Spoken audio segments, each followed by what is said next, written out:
As you may have seen, this is my Specialized rock hopper I picked up for $300. A place called Bike Hub. They sort of like refurbish old bikes. I'm going to talk about, let's say you have X amount of dollars to buy a bike. Bikes are like cars. If you buy a new bike, a third of its value will come off it as soon as you walk it up bike shop. Similarly in cars, as soon as you drive that car off the lot, a third of its value. So straight off the bat. Now, the thing about bikes is that the value goes down, but then it sort of holds its value after a while. Similarly to cars, if a car stays around for long enough and is in good condition and low miles, it becomes what we'd think of as a classic. Now,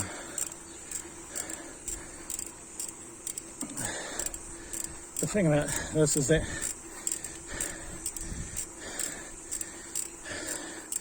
if you have, let's say if you have $300, if you bought a bike for $500 or $500, if you bought a bike for $500, that bike after 1 year you couldn't, it was brand new. Let's go here.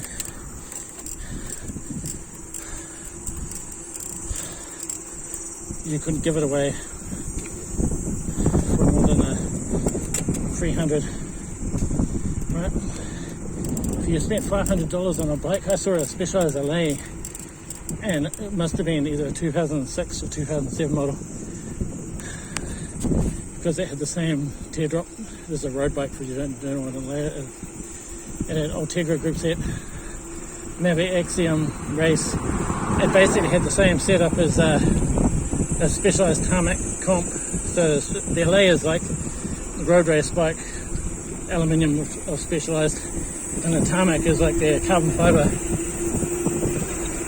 version. Now this LA was, the guy was selling at Bike Hub for like $600. Now, slow down. So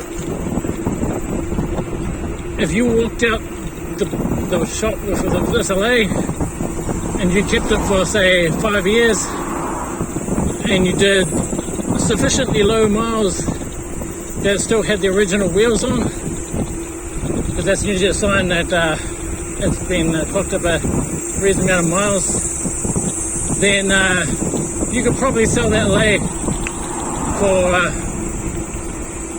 what you paid for it. So this bike here, I could probably sell it now pretty much for what I paid for it, $300. And not if you're buying a bike to knock around in, but if you're buying a bike to commute, you're not just getting a better bike, but you're getting a better resale value. Same principles in cars. You know, you buy but the difference in cars is that a 20-year-old bike is still legit. You know, like a 20-year-old car doesn't have safety features that we have today. And these features make a big difference. Like if you're in a crash, if you had to choose between a crash between a 2018 car with electronic stability versus a 2005 car without, then it's a kind of a no-brainer. And so yeah, it's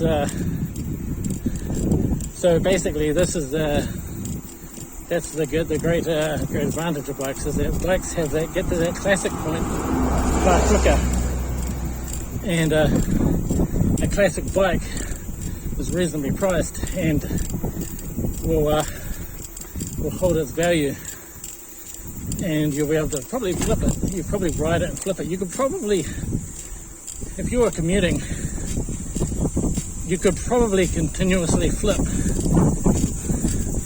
So you'd have like you'd buy a rag system that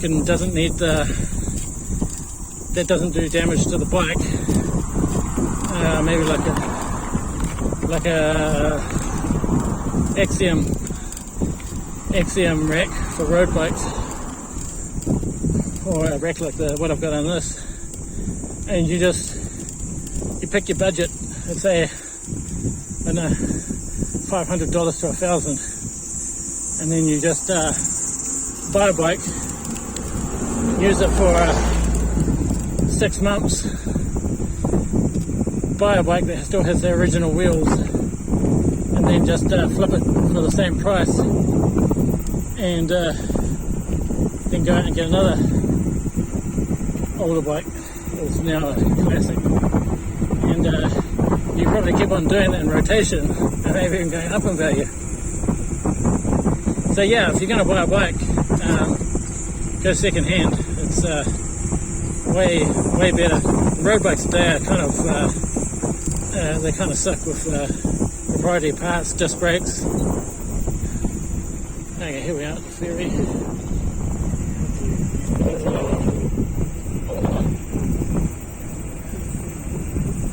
Oh, here we go.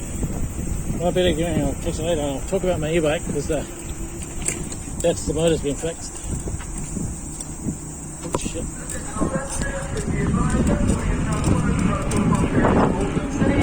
Once again, coming is now closed for